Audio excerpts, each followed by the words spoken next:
¿Sí? Pues un poquito lo que vamos a ver en esta tarde. Recordemos un poco lo que hemos visto esta mañana.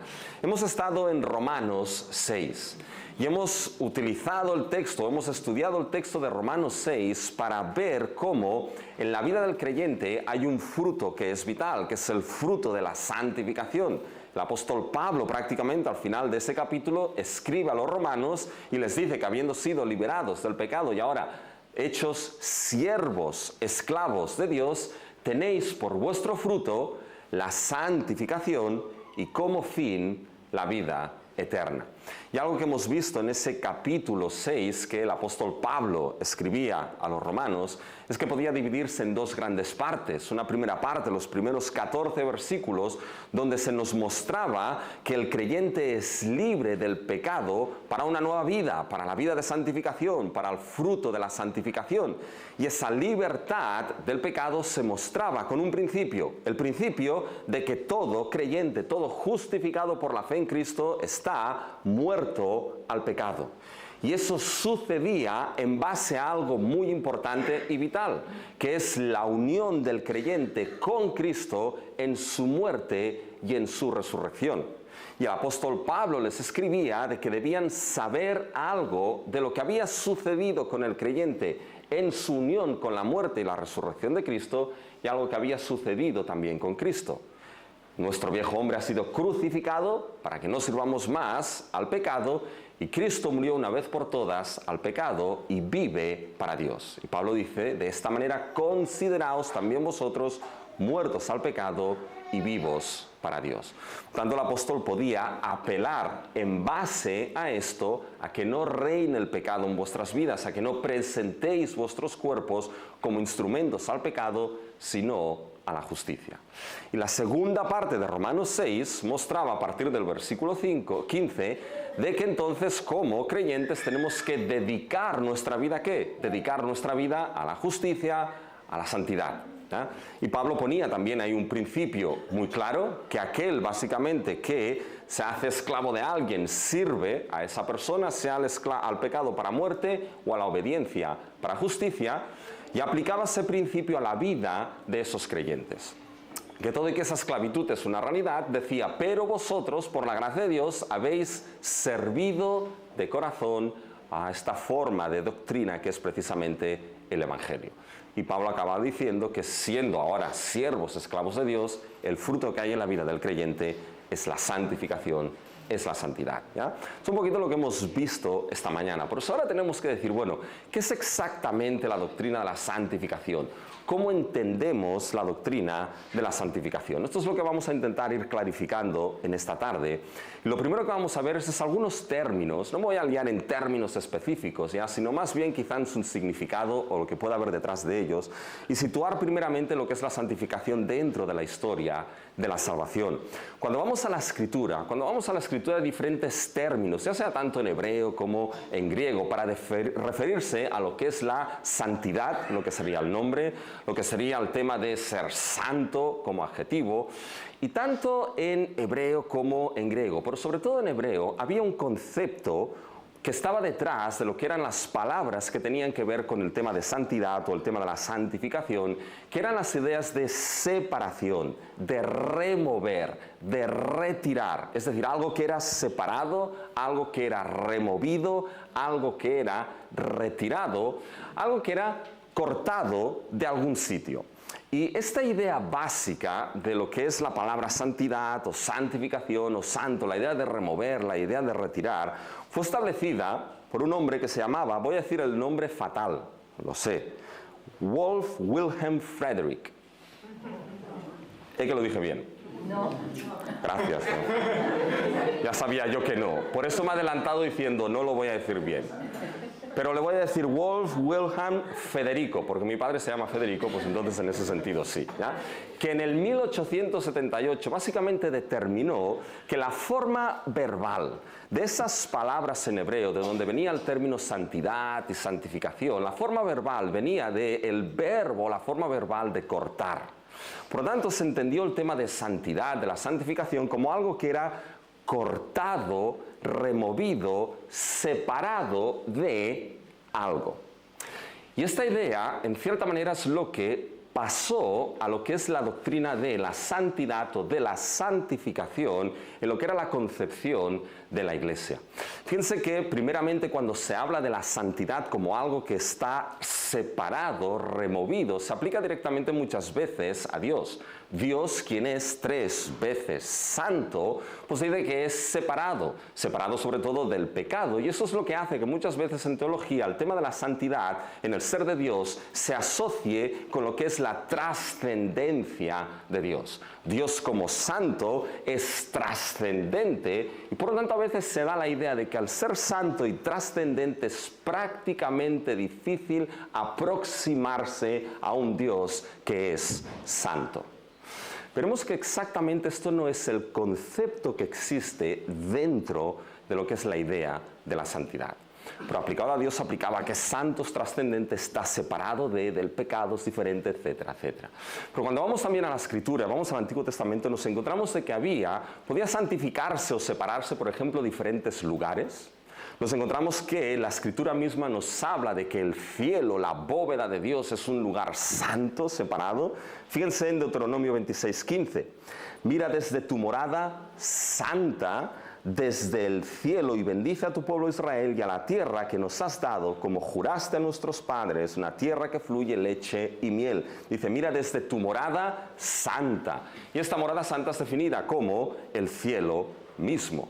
También nos encontramos, por ejemplo, el monte Sinaí. El monte Sinaí fue determinado como un monte santo, apartado, separado, no porque hubiese algo especial en el monte Sinaí, sino porque el santo estaba en el monte Sinaí. Fíjense lo que dice Éxodo 3:5. Y dijo, no te acerques, quita tu calzado de los pies. Esto es lo que Dios le dice a Moisés, porque el lugar en que tú estás, tierra santa es. Pensemos que había lugares que podían santificarse, separarse en cierta manera. Después había otras cosas, ya sea ofrendas, podían santificarse, sacrificios de animales, el mobiliario del tabernáculo, personas, como por ejemplo los sacerdotes o el sumo sacerdote, que algo que llevaba escrito básicamente era santidad a Jehová. Y después también podían santificarse en cierta manera lo que eran días específicos, días los cuales eran separados, eran cortados, para decirlo así, eran removidos para una función o un propósito específico, como por ejemplo era la adoración a Dios. Fíjense en Éxodo 16:23. Y él les dijo, esto es lo que ha dicho Jehová, mañana es el santo día de reposo, el reposo consagrado a Jehová, lo que habéis de cocinar, cocinadlo, y todo lo que os sobrare, guardadlo para mañana.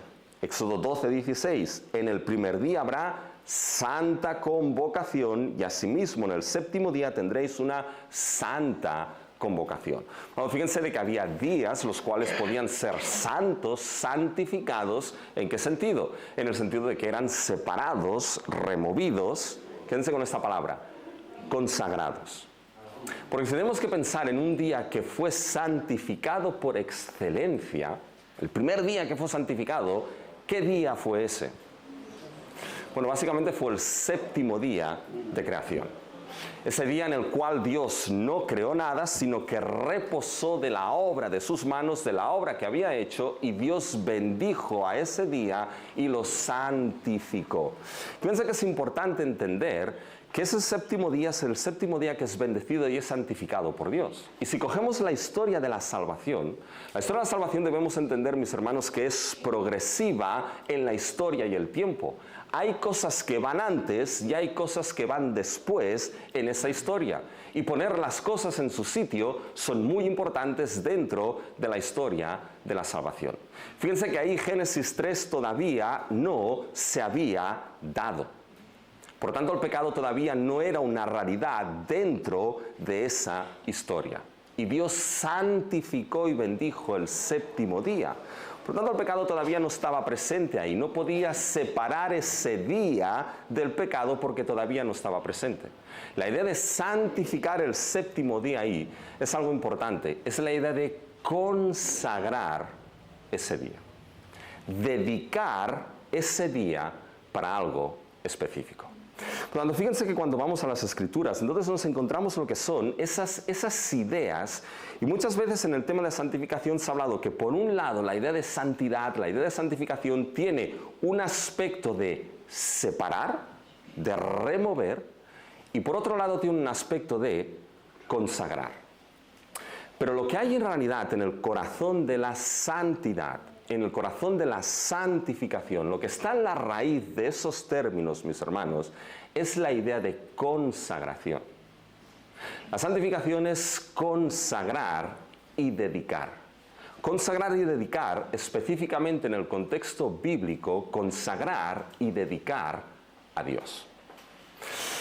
Porque si entendemos lo que es la santificación como algo que es cortar y separar, algo que es prácticamente inaccesible, fíjense que esto no es la idea que se nos presenta de santificación en las Escrituras.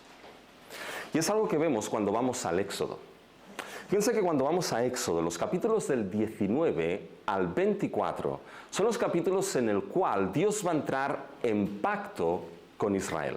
Fíjense, vayan a Éxodo 19. Y fíjense que todo el tema de Éxodo del 19 al 24, mis hermanos, es el tema de que Israel que fue redimido pudiesen aproximarse y acercarse a su Dios. Fíjense en Éxodo 19, aunque empezaremos leyendo, mis hermanos, en Éxodo 3, que es el llamado de Moisés. Y fíjense en Éxodo 3 qué es lo que sucede ahí.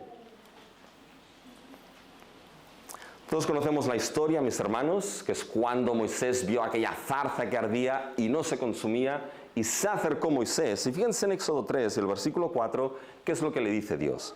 Viendo Jehová que él iba a ver, lo llamó Dios de en medio de la zarza y dijo, Moisés, Moisés, y él respondió, heme aquí.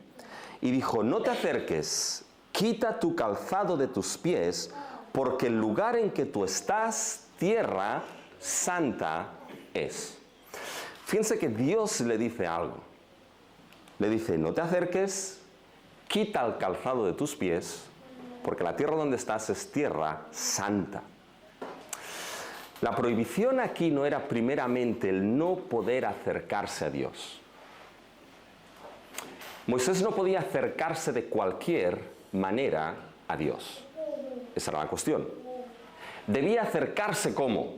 Debía acercarse descalzo. Y muchas veces se interpreta esto, mis hermanos, como que los pies y con las sandalias era lo que arrastraba al qué, lo que arrastraba, mis hermanos, la suciedad. Por lo tanto, quita aquello ya que está sucio y acércate.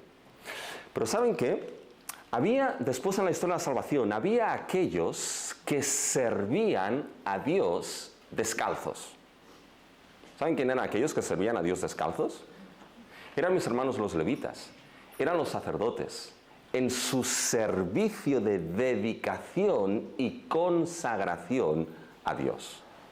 Por tanto, cuando Dios le dice, no te acerques, quita el calzado de tus pies, porque la tierra donde estás es tierra santa, en cierta manera le está diciendo a Moisés que para poder acercarse, tiene que acercarse como un sacerdote, tiene que acercarse consagrado y dedicado a Dios.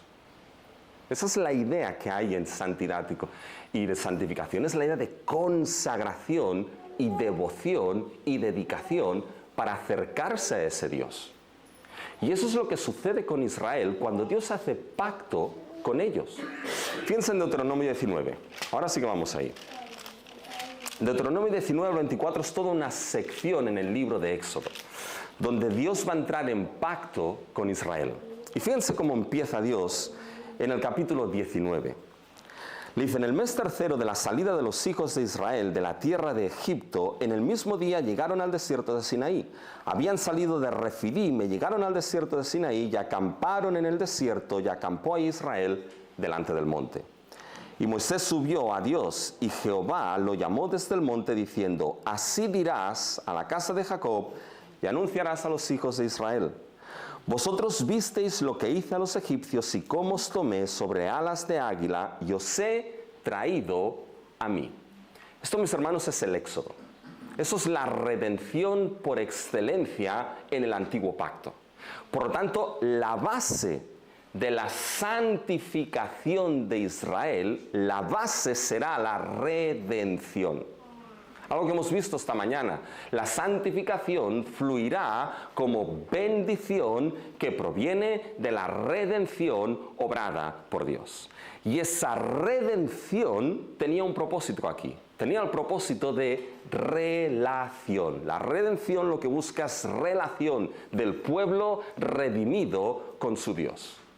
Os saqué de Egipto, os he traído, os tomé sobre alas de águilas y os he traído a mí.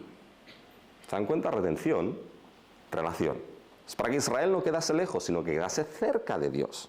Fíjense ahora el versículo 5. Ahora pues, si diereis oído a mi voz y guardareis mi pacto, vosotros seréis mi especial tesoro sobre todos los pueblos, porque mía es toda la tierra. Esa palabra tesoro, mis hermanos, es preciosa.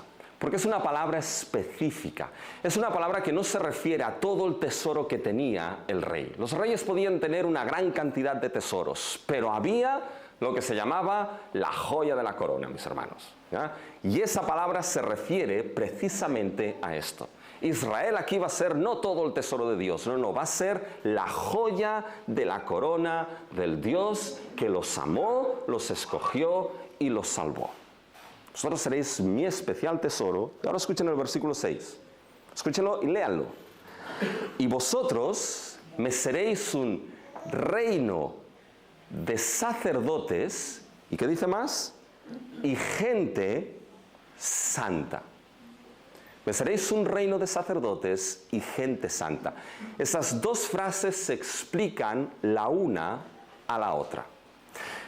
La palabra reino se asocia con gente. Será una gente, un pueblo que será un reino en sí mismo.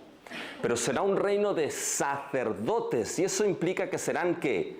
Santos. Por tanto, fíjense, mis hermanos, que aquí la idea de santidad se asocia con la idea del sacerdocio. Y los sacerdotes eran aquellos, mis hermanos, que su vida no solamente había sido apartada, sino que su vida era una vida consagrada y dedicada a su Dios. Y esa es la idea aquí, mis hermanos. Israel, por redención, fue hecho como pueblo del pacto un reino santo dedicado a su Dios. Por lo tanto, de cierta manera, aquí hay una santidad, déjenme decirlo así, una santidad definitiva, una santidad posicional. Israel fue hecho reino de sacerdotes para tener una vida dedicada a su Dios. Y fíjense que después, cuando llegamos al capítulo 24, sucede algo precioso. Ese Israel que en el capítulo 19 Dios le dice, oye, que no se acerque nadie porque si no aquí pierden la cabeza, no podían acercarse. Fíjense lo que sucede al final del capítulo 24. Versículo 9. Y subieron Moisés y Aarón, Nadab y Abiú y 70 de los ancianos de Israel, y vieron al Dios de Israel, y había debajo de sus pies como un embaldosado de zafiro semejante al cielo cuando está sereno. Mas no extendió su mano sobre los príncipes de los hijos de Israel, y vieron a Dios, y comieron y bebieron. Eso es precioso, ¿eh? Moisés, Aarón, Nadab, Abiú, 70 de los ancianos, mis hermanos, comieron en comunión con Dios. No hay lejanía aquí, hay proximidad. Un pueblo, mis hermanos, me falta algo aquí, ya les diré el qué, ¿eh? ¿Saben lo que me falta aquí? El resto del pueblo, ¿eh? El resto del pueblo no comió. La pregunta es, ¿cuándo el resto del pueblo come delante de la presencia de su Dios? La respuesta viene más tarde, ¿ya? Pero fíjense, mis hermanos, que aquí Israel es hecho un pueblo de sacerdotes, santos, dedicados, consagrados. Y como santos, mis hermanos, ahora su vida tiene que seguir un patrón específico. Y es el patrón de la santidad, mis hermanos. Y esto nos lleva a un libro que es específico para la santidad en el Antiguo Testamento, que es el libro de Levítico. Y fíjense que cuando vamos al libro de Levítico hay algo que es importante ahí. Dios les da el patrón, en cierta manera, de la santidad. Vayan a Levítico capítulo 11 y el versículo 45.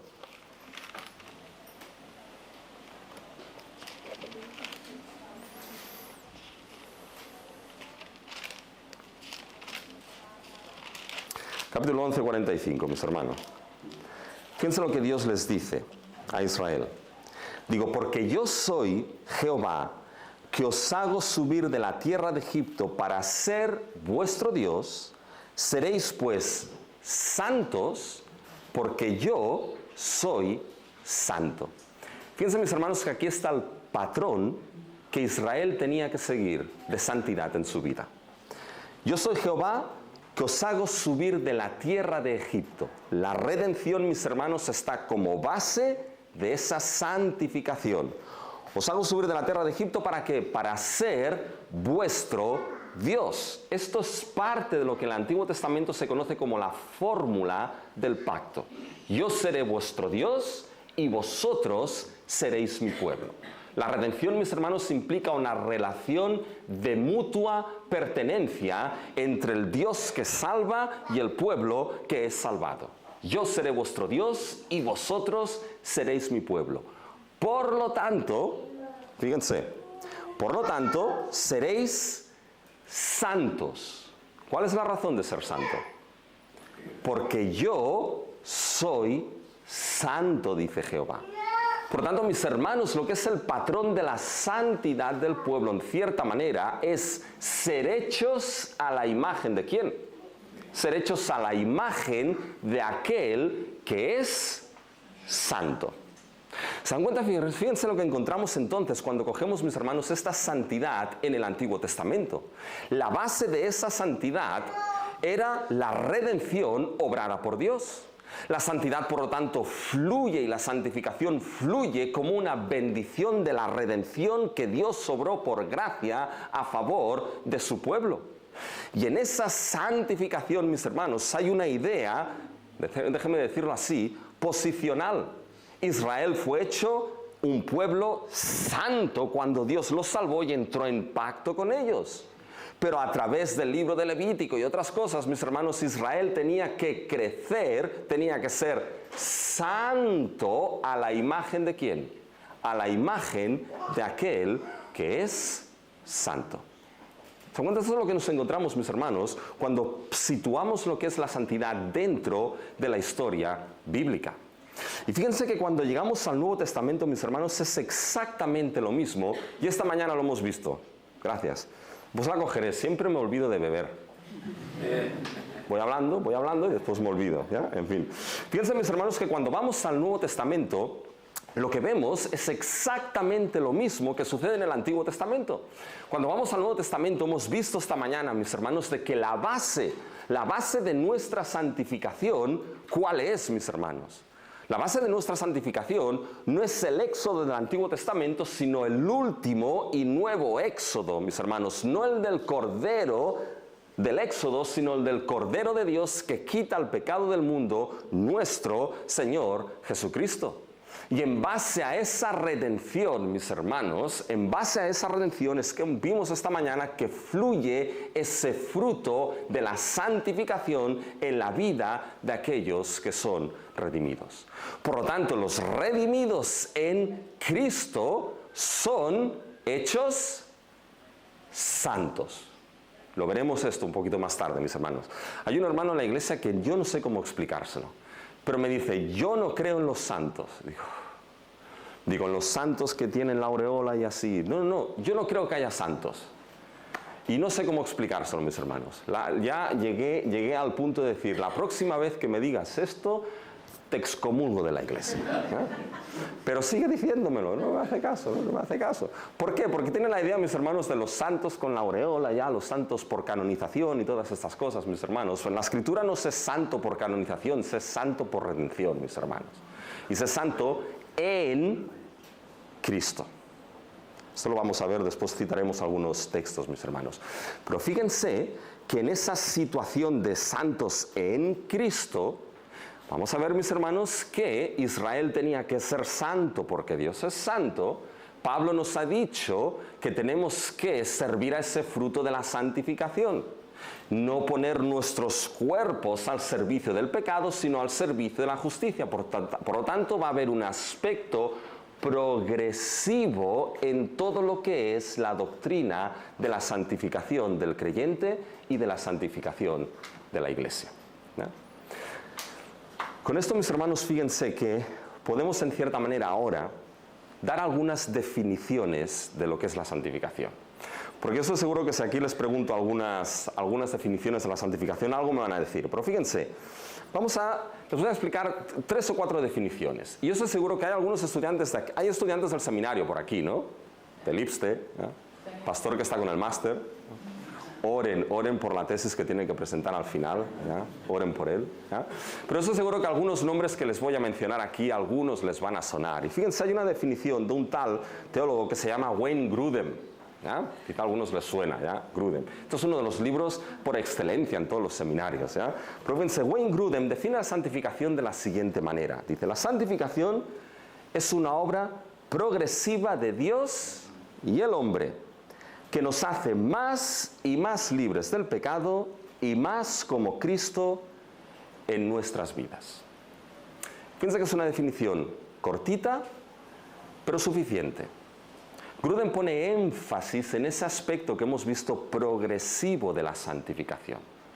Por tanto, en la vida del creyente, en la vida de la iglesia, la santificación, mis hermanos, tendrá un proceso, un progreso, que nos dice que es tanto la obra de Dios como la del creyente.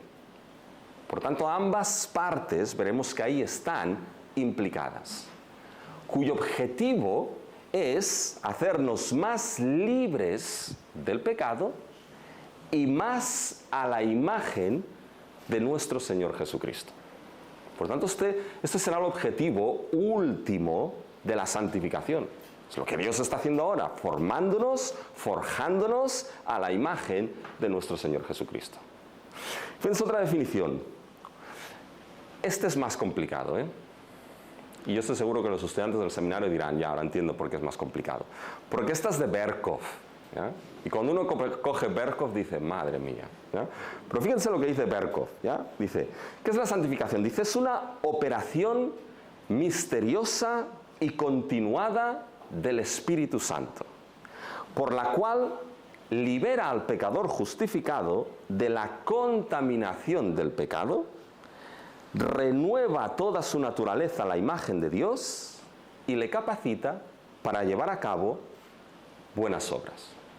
Fíjense que es muy parecido a lo que Grudem dice, pero aquí añade algo Berkov.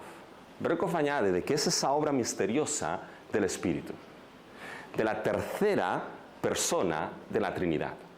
Vamos a ver que es el agente principal en la santificación del creyente y en la santificación del pueblo de Dios.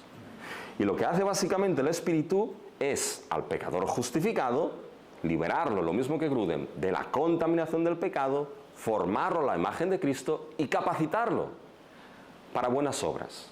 Esas buenas obras creadas antes para que andásemos en ella, lo capacita para ello, ¿no? En Efesios, muy bien. Fíjense otra definición. Esta no es una definición tanto de la santificación, pero es de un autor que se llama Packer, que lo que hace es ligar la santificación con otra doctrina que John Owen dijo que era la corona de todas las doctrinas, que es la adopción.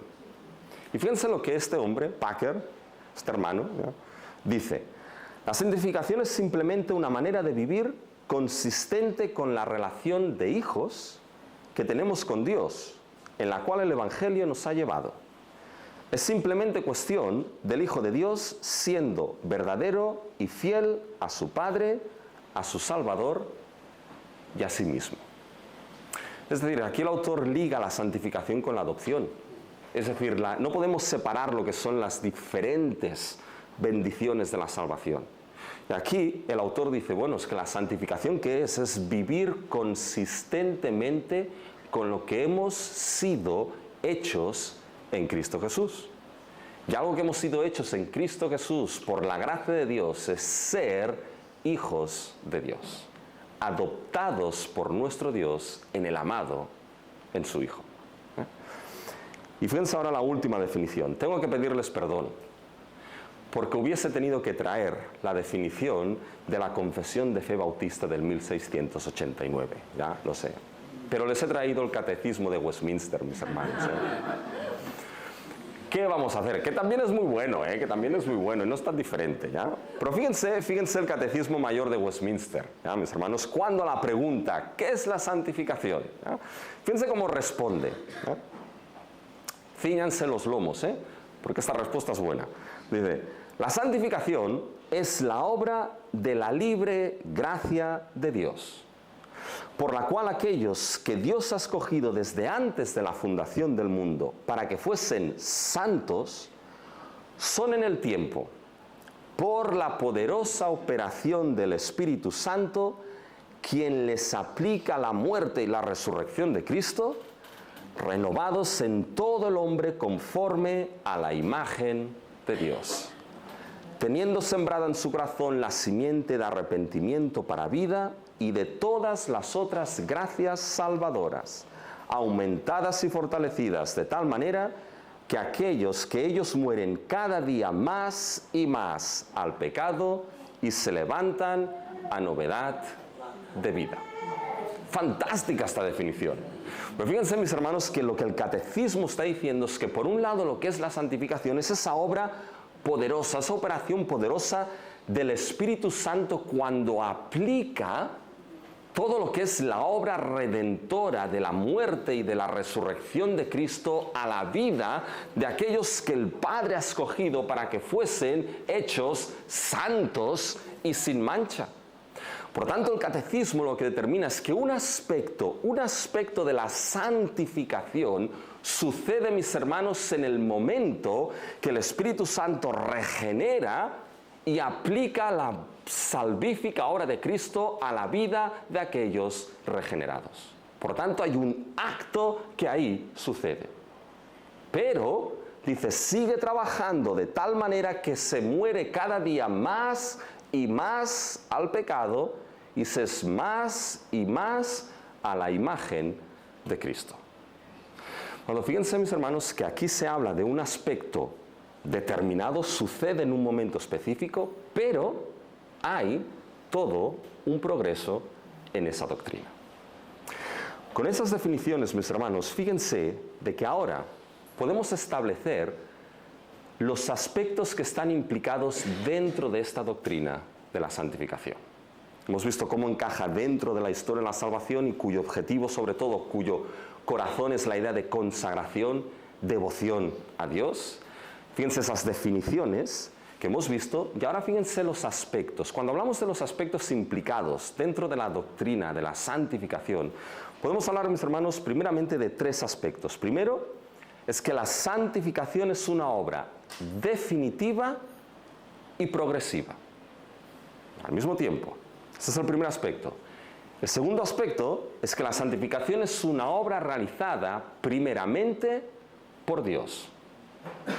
Y tercero, es que la santificación implica la participación del creyente en ella. Son cosas que hemos ido viendo, mis hermanos, pero ahora aquí lo sistematizamos y lo ponemos en orden. Fíjense, el primer aspecto dentro de lo que es la doctrina de la santificación es que la santificación es una obra que es definitiva y progresiva. Una palabra de advertencia. Cuando estamos hablando de la santificación definitiva y progresiva, no estamos hablando de dos santificaciones distintas en la vida del creyente. Quizá podemos ponerlo de que estamos hablando de una moneda que tiene dos caras distintas o dos dinámicas distintas dentro de lo que es la doctrina de la santificación. Y la primera de ellas, mis hermanos, es esa dinámica posicional o definitiva de la doctrina de la santificación. Desde cuando se habla de la doctrina de la santificación, forma parte de lo que se conoce como el orden de la salvación. ¿Ya? La salvación que Cristo consumó con su obra, lo que hace el Espíritu es que la aplica a la vida de aquellos que Dios ha escogido y que Dios salva. Y dentro de este orden de la santificación hay varias doctrinas, elección, algunos la ponen sí, otros no, pues tenemos la regeneración, el llamamiento eficaz, la justificación, adopción, santificación, glorificación, todo está dentro de ese paquete. ¿Ya? Por tanto, lo que es esa santificación forma parte de ese orden de la salvación. Y uno de los aspectos que tiene es que hay una dinámica, una vertiente definitiva de la santificación. ¿Qué queremos decir con la vertiente definitiva de la santificación?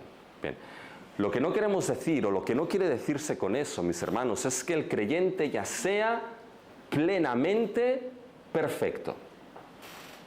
Que levante la mano aquí quien es plenamente perfecto. Una iglesia humilde, ¿eh? Sí, señor. Amén. Muy bien. Nadie puede levantar la mano, mis hermanos. No significa que sea plenamente perfecto el creyente. Cuando hablamos de esa santificación definitiva, mis hermanos, a veces se habla también como una santificación posicional. Esa es la posición, la realidad que tiene el creyente por estar en Cristo. Cuando Israel fue redimido, vosotros seréis una nación, un reino de sacerdotes, una gente santa. Y el creyente, mis hermanos, redimidos en Cristo y estando en Cristo somos, ¿saben lo que somos? Somos santos, mis hermanos. ¿Quién somos? Santos. Que se vayan, por ejemplo, a Filipenses. Esa es una de las descripciones o definiciones del creyente en lo que es las Escrituras. A veces se le llama discípulos en el libro de Hechos, cristianos se les llama en Antioquía, pero somos santos. Fíjense en Filipenses, en el capítulo 1 y el versículo 1.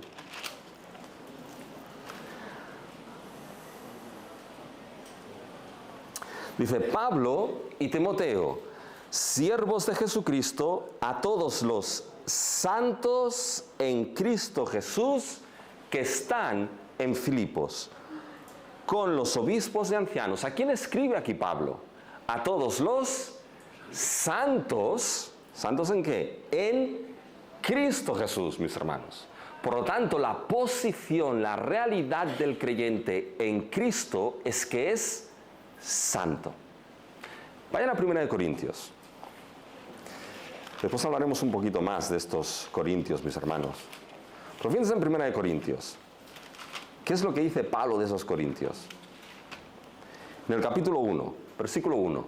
Dice: Pablo, llamado a ser apóstol de Jesucristo por la voluntad de Dios, y el hermano Sóstenes, a la iglesia de Dios que está en Corinto, a los santificados en Cristo Jesús. ¿Qué eran los corintios, mis hermanos? Eran santificados, santos, ¿en quién?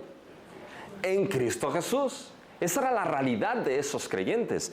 Y mis hermanos, está escribiendo a los corintios, que cuando en aquel tiempo te llamaban Corinto, no era un piropo precisamente, ¿ya? Está escribiendo, mis hermanos, a una iglesia que estaba liada hasta aquí, mis hermanos. Una iglesia que tenía problemas de unidad, una iglesia que tenía problemas de santidad, mis hermanos. Y Pablo al inicio les llama a los santificados en Cristo Jesús. Porque que esos corintios fuesen santos, mis hermanos, no dependía primeramente de sus obras. Dependía de que estaban en Cristo. Dependía de lo que esta mañana hemos visto, de la obra de Cristo. Y esa es la realidad de todo creyente. Hay una dinámica posicional definitiva en ese sentido, de que en Cristo el creyente es santo. Por lo tanto, el creyente es consagrado, dedicado, ¿a quién? A su Dios. Pero de esa vertiente, mis hermanos, posicional, que es importante, fluye lo que es la vertiente progresiva de la santificación. Se es santo. Pero entonces se debe ¿qué? Crecer en la santidad, crecer en la santificación. ¿Se acuerdan lo que Dios les dijo a Israel en Levítico 11:45? ¿Ya? Os redimí de Egipto para ser vuestro Dios y vosotros seréis santos porque yo soy santo. Por tanto, en ese sentido hay una posición, hay un aspecto definitivo y un aspecto progresivo en la santificación. Tiene que crecerse en esa consagración y devoción a Dios. Lo que Pablo ha escrito a los romanos en el capítulo 6, a partir del versículo 11 en adelante, que no reine el pecado en vuestros cuerpos. No presentéis vuestros cuerpos y vuestros miembros como instrumentos al pecado, presentaos ¿de qué manera a Dios? Vivos a Dios, sujetos a la obediencia para justicia, siervos de Dios para el fruto de la santificación. Mis hermanos, esto es un proceso que ¿saben dónde termina este proceso? Este proceso, mis hermanos, no termina en el presente. Hay algunos que hablan de la perfección en el tiempo presente. Pero mis hermanos, esa santificación termina en una doctrina gloriosa, que es la doctrina de la glorificación, mis hermanos. En el momento en que en un abrir y cerrar de ojos seremos hechos a la imagen perfecta de nuestro Señor Jesucristo. Por lo tanto, fíjense que estas dos dinámicas están dentro de lo que es la doctrina de la santificación. Somos santos, y esto es lo que le intento mostrar a ese hermano, mis hermanos. De que no somos santos o no hay santos con aureolas que van por ahí por la cabeza, sino es en Cristo. Y gracias a esa posición es que es posible entonces esa santificación progresiva hasta la glorificación última. Bien, en ese aspecto, esa santificación definitiva y progresiva, mis hermanos, la pregunta ahora aquí es, ¿quién obra en esta santificación? ¿Y qué responderían, mis hermanos? ¿El Espíritu? Fíjense, mis hermanos, que quien obra primeramente en esa santificación del creyente en la iglesia es Dios. Es primeramente la obra de Dios en nosotros. Es primeramente la obra de Dios en la vida de su iglesia. Y es la obra del Dios Trino. Es el Dios Trino quien está involucrado en la santificación de los suyos. Y fíjense, es el Dios Trino, vamos a leer algunos versículos, es el Dios Trino, pero de manera específica es función de la tercera persona de la Trinidad. Hay algo en la Trinidad que se llama, ¿verdad? Yo estoy seguro que los estudiantes del seminario se lo han explicado, ¿verdad? Lo que es la economía de la Trinidad. ¿Verdad? ¿Se lo han explicado esto? La economía de la Trinidad, ¿qué es? No es, mis hermanos, que Dios invierte en bolsa. No es esto. ¿Ya? Pero la economía de la Trinidad, ¿qué es, mis hermanos? Es la administración de las diferentes funciones y roles que tienen las tres personas de la Trinidad. Y una de las funciones que tiene la tercera persona de la Trinidad por excelencia es sobrar la santificación en el pueblo de Dios y en la vida de los suyos. Pero todo el Dios Trino está implicado en esa santificación. Fíjense algunos versículos. Fíjense, ayúdenme con ello. 1 Tesalonicenses 5:3. Fíjense lo que dice aquí en la Escritura. 1 Tesalonicenses 5:23. 5:23.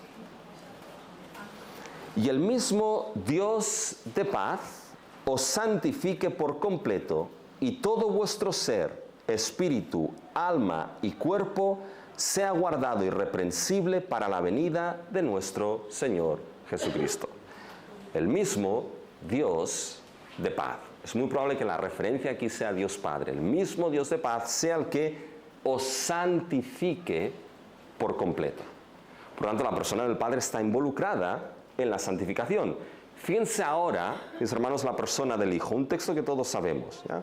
Vayan a Efesios, capítulo 5.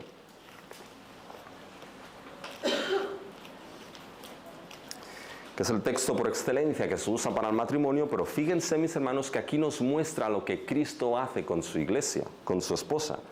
Capítulo 5 de Efesios, los versículos del 25 al 26.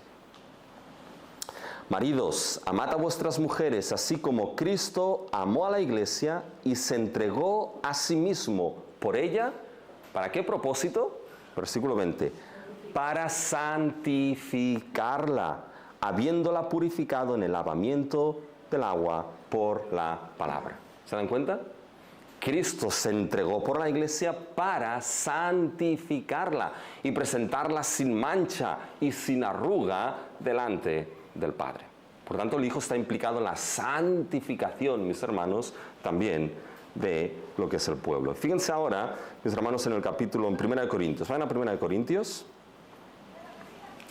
capítulo 6. Hay muchos más capítulos y versículos, pero son suficientes con estos.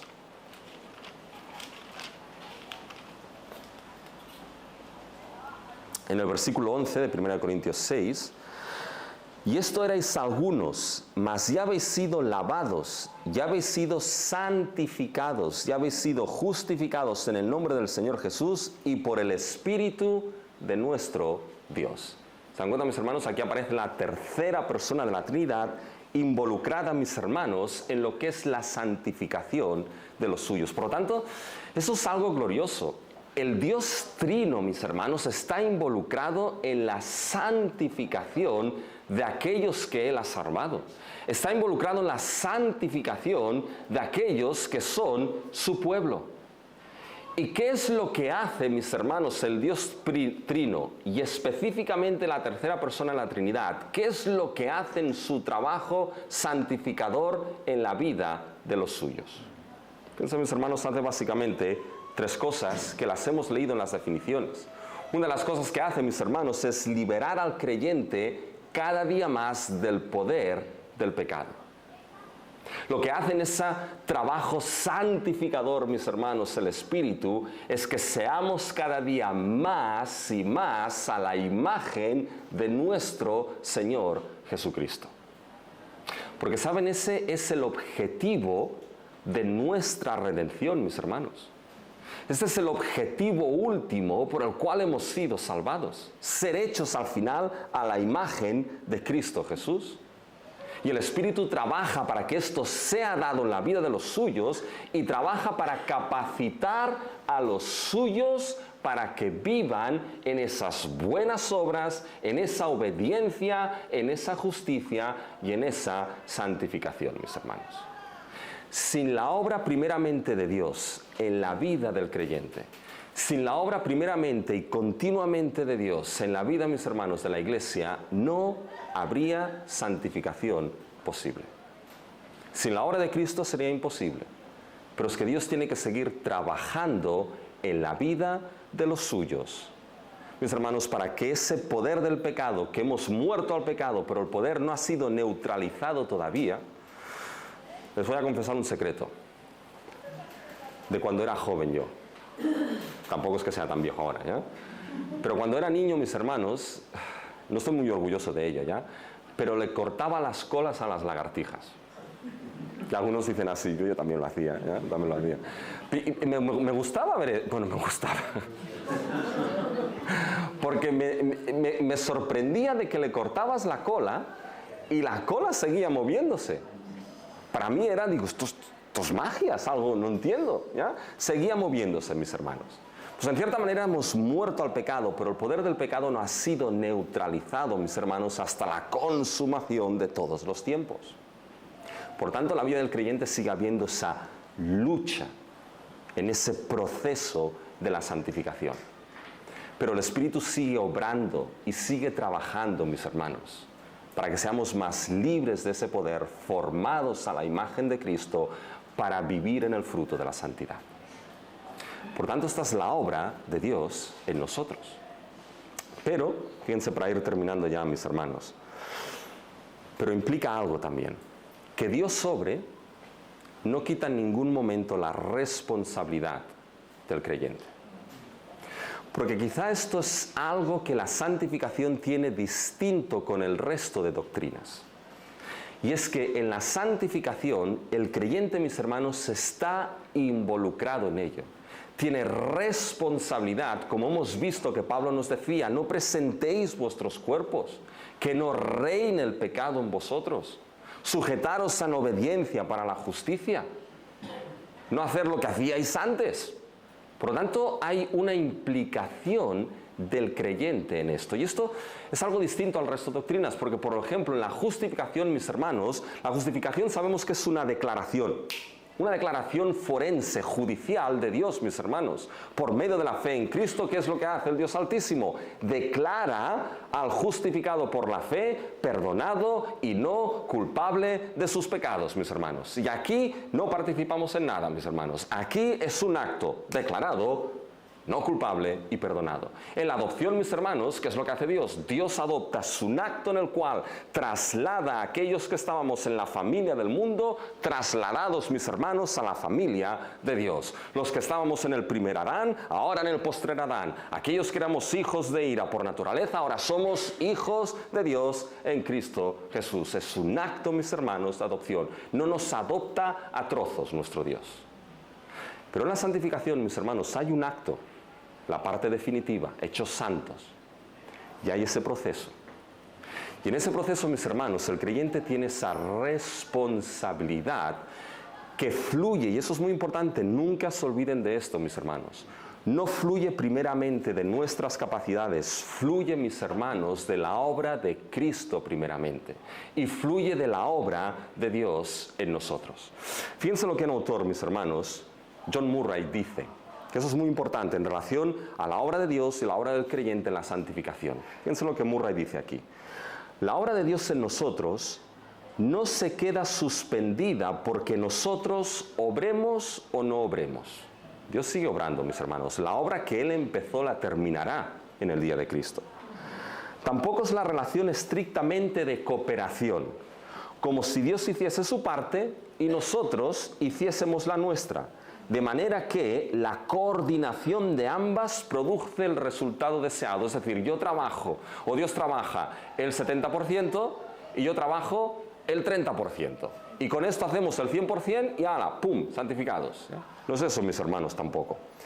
Dice, pero la relación es que, y eso es importante, debido a que Dios obra, nosotros obramos. Toda obra de nuestra salvación por nuestra parte es el efecto de Dios obrando en nosotros. Mis hermanos, si podemos dedicarnos a la santificación, si podemos dedicarnos, como hemos dicho esta mañana, lo que John Owen decía, que es el deber diario de todo cristiano, mortificar las obras de la carne por el poder del Espíritu, podemos hacer esto, ¿saben por qué? Porque Dios es el que obra en nosotros. Podemos dedicarnos a la santificación porque Dios es quien obra la santificación en nosotros. Pero todo y así, mis hermanos, aunque Dios obre tanto el querer como el hacer por su buena voluntad, mis hermanos, nosotros tenemos la responsabilidad de vivir porque Dios obra en nosotros en santidad. Por tanto, para terminar, y les dejo ir a cenar, mis hermanos, ¿qué medios de gracia tenemos para que esa santificación crezca en nuestra vida? Para que Dios obre, mis hermanos, y nosotros podamos usar esos medios de gracia. Fíjense, solo les voy a mencionar tres y de manera muy rápida. El primero, evidentemente, es que uno tiene que ser creyente y Dios tiene que estar obrando en él. Pero el segundo, el medio de gracia principal, mis hermanos, es la palabra de nuestro Dios. Fíjense que una de las cosas que Cristo oró y le pidió al Padre, le dijo, Padre, santifícalos, ¿en qué? Santifícalos en tu verdad, porque tu palabra es verdad.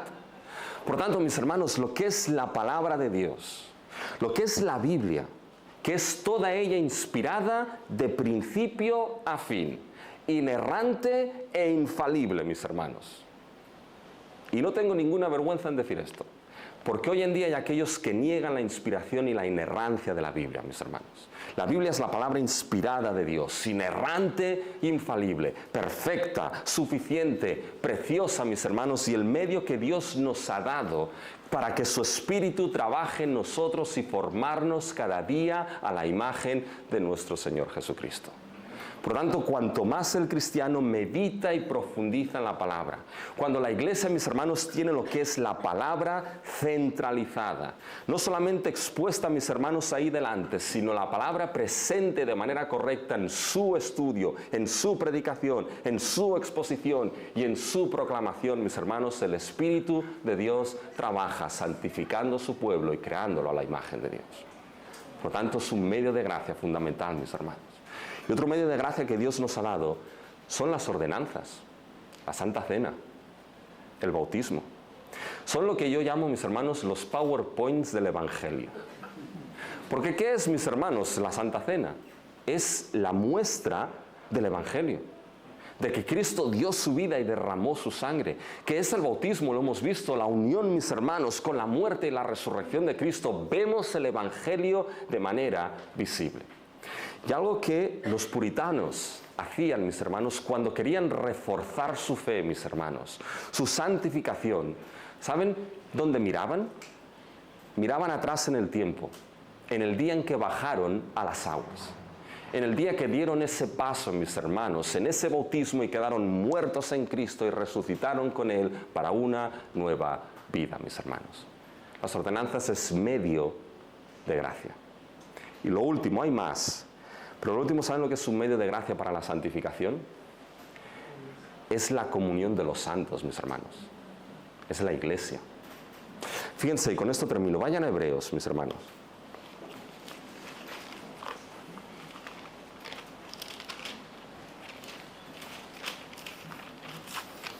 Hebreos capítulo 10.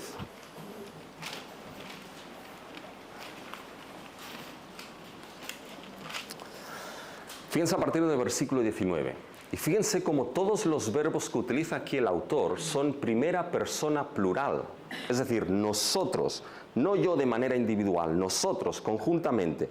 Fíjense en el versículo 19 en adelante. Así que, hermanos, teniendo libertad para entrar en el lugar santísimo por la sangre de Jesucristo, por el camino nuevo y vivo que Él nos abrió a través del velo, esto es, de su carne, y teniendo un gran sacerdote sobre la casa de Dios, fíjense ahora los verbos, acerquémonos con corazón sincero en plena certidumbre de fe, purificados los corazones de mala conciencia y lavados los cuerpos con agua pura. Fíjense ahora, mantengamos firme sin fluctuar la profesión de nuestra esperanza, porque fiel es el que prometió. ¿Cómo mantenemos la profesión de nuestra esperanza?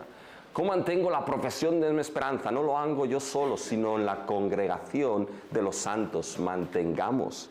Fíjense, versículo 24. Y considerémonos unos a otros, ¿para qué? Para estimularnos al amor y a las buenas obras. ¿Cómo hacemos esto? No dejando de congregarnos como algunos tienen por costumbre. Así que si a veces en la congregación Dios pone un hermano a tu lado que dices, ay madre mía, ¿cómo voy a hacer esto ya? Piensa que quizá es medio de gracia para la santificación en tu vida, mis hermanos. La comunión de los santos, la congregación de los santos es un medio de gracia precioso que Dios ha dado a su pueblo para que crezcamos en amor y en santidad a la imagen de Cristo. ¿Saben? Antes les he dicho que en Éxodo 24 me faltaba algo, ¿se acuerdan? Moisés, Aarón, Nadab y Abiú comieron delante de Dios. Pero yo siempre me pregunto, ¿y qué el resto del pueblo? Estaban ahí fuera, ahí abajo, diciendo, mira, esos ahí comiendo y nosotros aquí. Ahora imagínense que van ustedes al buffet de comida y les dicen, solamente entra el pastor, su esposa y el predicador invitado. Y el resto se quedan fuera. Ahora, nos están viendo ahí comer a todos, ¿eh? ¿Qué pensarían mis hermanos? Digo, ¿qué es esto, no? Fíjense que cuando llegamos, mis hermanos, a Hebreos 12, el autor de Hebreos 12 nos dice que nos hemos acercado no a ese monte de llamas, de fuego, de sonido atronador que era el Sinaí. Nos hemos acercado a la Sión celestial, a la Nueva Jerusalén. Pero nos hemos acercado, mis hermanos, es toda la congregación de los santos. Gracias, mis hermanos, a la obra de Cristo, que nos ha hecho santos, un pueblo santo, para acercarse a su Dios. Y saben que sin santidad nadie podrá ver a Dios. Hechos santos, pero debemos crecer en esa santidad, mis hermanos, por la gracia y la obra de Dios en nosotros. Vamos a terminar con una oración. Nuestro Dios y nuestro Padre Celestial, gracias te damos porque ahora, Padre, podemos acercarnos como un pueblo redimido y santificado en Cristo Jesús, acercarnos delante de ti. Gracias porque el camino abierto, así nuevo, ha sido abierto por Cristo. Gracias porque la justicia de Cristo nos cubre. Gracias, Padre, porque tenemos a nuestro sumo sacerdote mediando por nosotros. Oh, gracias te damos, Padre Celestial, porque somos santos, consagrados a ti en Cristo. Gracias porque trabajas en nosotros y estamos persuadidos de lo mismo que estaba persuadido el apóstol Pablo, de que la obra que tú has empezado, la buena obra que has empezado, la terminarás en el día de nuestro Señor Jesucristo. Pero Padre, te pedimos que por tu gracia tú nos ayudes a vivir en el fruto de la santidad. Tú nos ayudes, Padre Celestial, cada día a aborrecer más el pecado en nuestra vida, a mortificar las obras de la sangre, de la carne, por tu Espíritu, Padre Celestial, y ser más a la imagen de Cristo Jesús. Padre, que tu gracia no sea suficiente para ello. Ayúdanos en el nombre de Cristo. Amén.